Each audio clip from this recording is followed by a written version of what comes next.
This paper was a paper that I wrote for Dr. McCoy's environmental ethics class, which I was in 7 Ava, and I would recommend it. The rest of y'all, it was an enjoyable class. So a lot of the themes from this paper are topics discussed in the class.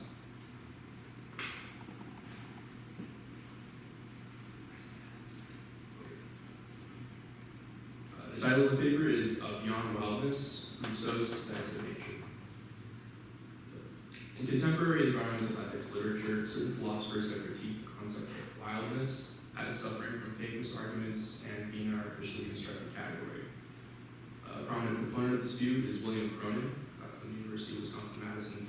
He argues that environmentalism will need to leave behind wildness as a concept if it's to properly attend to ecological justice in a holistic manner.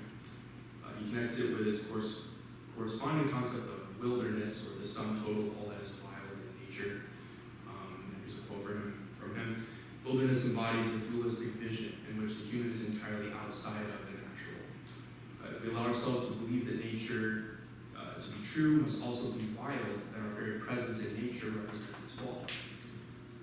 And he points to issues like environmental racism, and people living in unsafe conditions in urban centers, controlling city resource management, as examples of things that frequently get overlooked when environmental activists focus on preserving the parts of nature that remain untouched by human beings. And so this basically the idea is that we need to contend with environmental issues that impact human society, not just focus on the wild, whatever that is. According to Cronin, historical conceptions of the idea of wilderness have been almost uniformly negative prior to our modern usage of the term. And he's trying to trace a lineage of how this term develops. He says, as late as the 18th century, the most common usage of the term wilderness in the English language referred to landscapes that generally carried adjectives far different from the ones they attract today. To be a wilderness was to be deserted, savage, desolate, barren, and sort of waste. In tracing the origins of this concept, Cronin looks to the 18th century. He traces two rival conceptions of nature that were developed that changed our understanding of what wildness is. And he refers to them as the sublime and the frontier. So these ideas, they're separate and distinct from one another. They both reinforce a conception of nature and the wild as something apart from human society. So each of them have their sort of drawbacks. The sublime theorists, and we obviously know about the sublime from Burke and Kant as it sort of originated this idea, but there are a lot of other people who take off from this. He basically argues that these people inappropriately reify their experience with like untouched nature, or like nature as something beyond human beings. This reification is actually a detriment to more pressing concerns inside of human society, according to Cronin. But there's another view of nature, which is the frontier view, and that is the view of nature that views it as a kind of commons, or like like we've heard of the tragedy of the commons. Basically, this idea of nature as this reserve that is held in common by all of humanity and can be used for our enrichment. But again, it's something separate from humanity. So in Cronin's view, Rousseau is one of the thinkers who is responsible for the development of this nature civilization economy, and primarily the frontier notion of nature. Changing gears a little bit, just going to give you guys obviously the background about Rousseau in case you didn't already know about him. He was well known for his political thought, such as writings on the social contract and the discourse on the virtue of equality. Rousseau also had ideas about human beings and their relationship with the natural world that have been very influential in the history of philosophy. And some, in fact, would consider him the father of the environmentalist movement.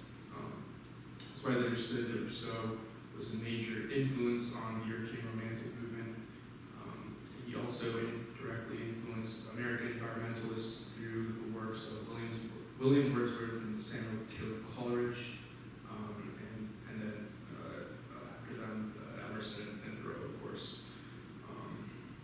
And you can draw a straight line through Emerson and Thoreau to later thinkers like John Muir, Aldo Leopold, and Rachel Carson. been some critiques of this account of Rousseau as the kind of father of modern environmentalism, and there are people who argue that his work is more anthropocentric, and they follow Cronin in saying that it's sort of intellectualizing and regarding nature as a kind of resource that we can use to improve human society, even at an intellectual level, as a kind of merely hypothetical object that we're kind of using as a reference point or mirror to improve human society, but it doesn't have value in and of itself to improve us or that we can live in a relationship with it. So this account is primarily driven by critiques of the Romantic movement as a sort of source of inspiration for individualistic self-expression, and not as a source of truly holistic relationship to the natural world. And so, there's something understandable about this critique of Rousseau. He was a European author. He's writing in the early modern period. There's certain assumptions about the purpose of philosophical inquiry that we kind of have to, understand and take on board and engage with that. But there are different accounts of how Rousseau engages with the idea of nature in the critical scholarship. And so I wanted to kind of engage some of those and talk about them. Like I said, there's many commentators that hold the position that when Rousseau talks about nature, he's talking about it primarily with an eye towards fixing human problems, and not talking about nature's normative value. And it's really a qualified hypothetical conception of nature that he's dealing with. And this view is the one that characterizes him as anthropocentric. So nature is only good as it is for us as human beings. However, there are also some commentators who point to some of his later writings, including the Reveries of Solitary Walker, which have an account of what Rousseau calls the sentient existence. This kind of sense of our existence, our feeling of our relationship to nature, which some commentators argue is very similar to some more holistic ideas of our relationship with nature that we get in deep ecology. So deep ecology is a modern environmentalist movement that's found in the works of people like Arnie Ness and Aldo Leopold. Arnie Ness is the guy who coined the term in 1972. He characterized it as the abandonment of the man-environment image in favor of the relational total field image. And basically what this means is human beings are defined in their identity by their relationship with the natural world around them, instead of existing as standalone self-relating entities, he says. And there's a guy named Joseph Lane who has argued that Rousseau's account of reveries Rousseau's account of nature in the Reveries is compatible with this kind of approach to environmental thought.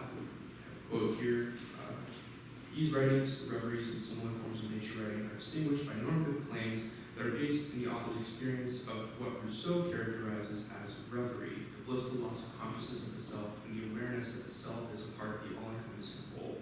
These authors present their identification of the self with nature as the basis for what we might now call a quote, deep or ecological way of being in the world. They're drawing on the language of Arnie Ness. So, just a little bit about the Reveries. There are a series of meditations that Rousseau wrote towards the end of his life during his experiences living in the Ile de Saint-Pierre in Switzerland. And in Lane's words, they're exemplars of Rousseau's sincere belief in nature's ability to give us not only conceptual frameworks, but also experiences that can inform our attitudes and actions and how we relate to the natural world. And while the Reveries have been taken as a strictly contemplative work, kind of divorced from Rousseau's political thought and other writings, Lane argues actually that they have a political dimension. Here he says, the Reveries at first reading they appear to be the least political of Rousseau's writings. It appears to be a private work and unfinished like that, and yet everything we know about the textual history of the work undermines the idea that it was not intended for publication.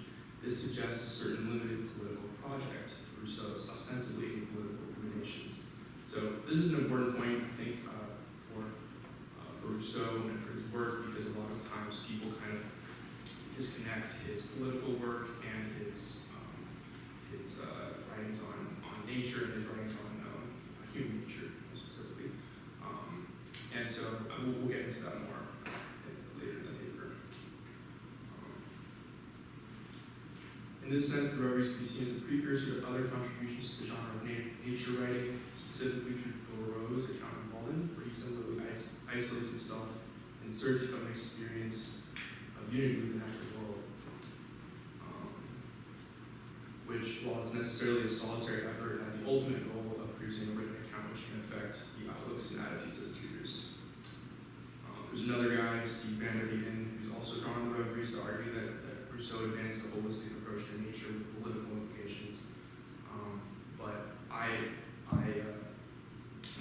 try to accomplish in this paper, and I'm not going to be able to read the entire thing, obviously, but I agree with Lane and Van der Weyden about Rousseau and his holistic approach to nature in the later writings, but I actually push back on some things they say about the evolution of Rousseau's thought. So they claim that Cronin is correct that a nature society dualism exists in Rousseau's earlier writings, but that by the end of his work he kind of moves past that. And I want to argue that we can actually look to Emile, his work on education, and then we can see an account of the man and the citizen, and the relationship between those concepts that shows how we can move beyond a nature society dualism. Yeah. Let's see this section.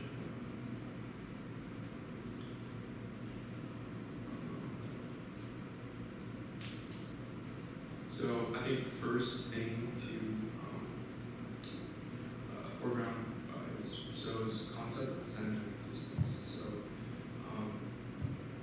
the ascendant existence for Rousseau is our conception of ourself. It's what informs our way we derive our motivations. And Rousseau finding the ascendant existence that is as close to what he believed possessed in a state of nature is the solution to society's problems, essentially. Rousseau believed that there were two main drivers that influence our sentiment of existence. That is the two forms of self-love that he delineates in Emile and other works. He refers to them as amour de soi and amour propre. So amour de soi is basically our love of self. It's our desire to keep living. It's kind of something that all creatures possess. And then amour propre is our love of ourself that is informed by our sense of our social relationships. And it is closely connected to notions of esteem and excellence, as opposed to simply the enjoyment of living.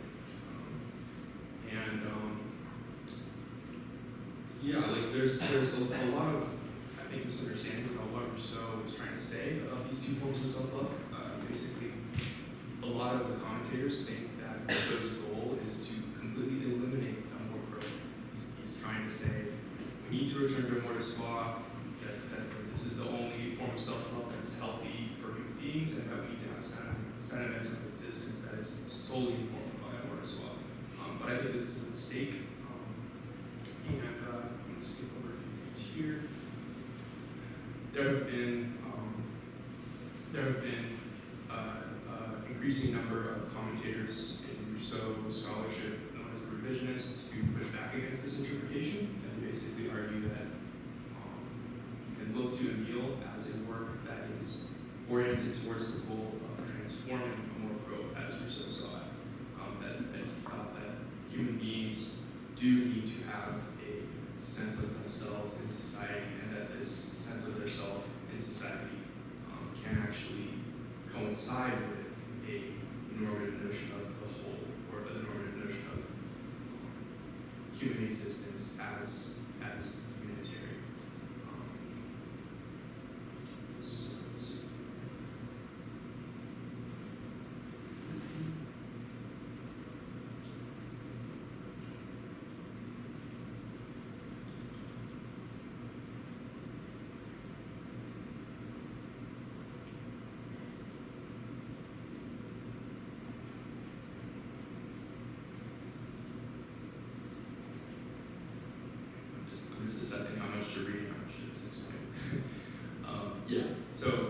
basically, I'll skip through this.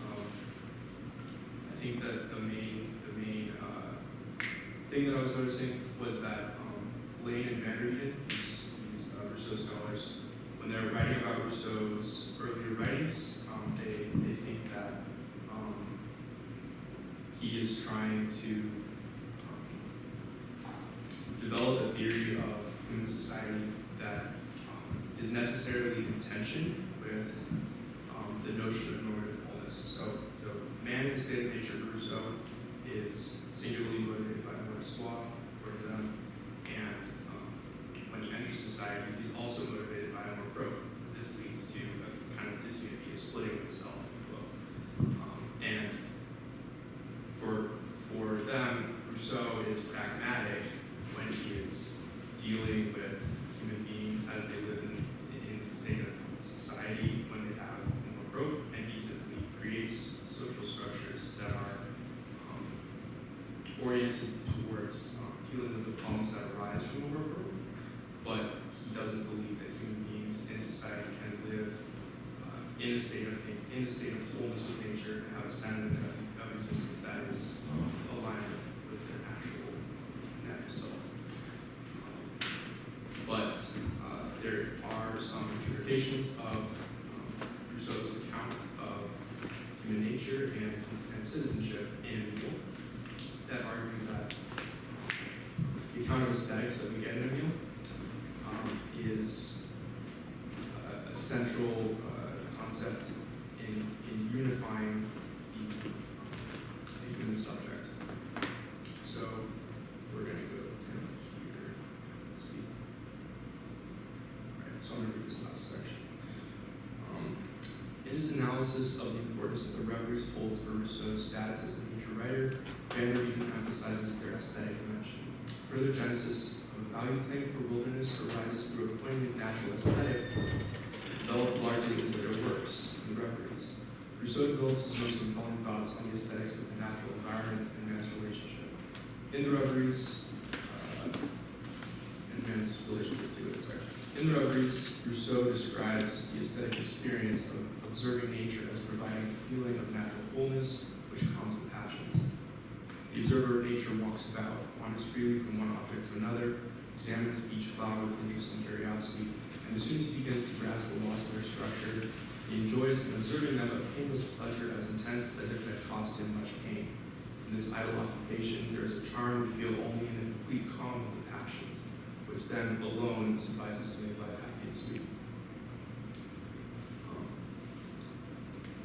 Van der Eden, I think, here rightly points out the account of sentiment and existence presented here has important implications for Rousseau's status as an environmental author and connects it to later environmentalist writers.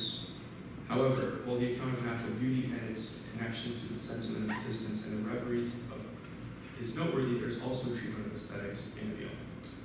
Rousseau concludes the book forward with an essay on the nature of taste, which contains principles that he'll use to educate his hypothetical student.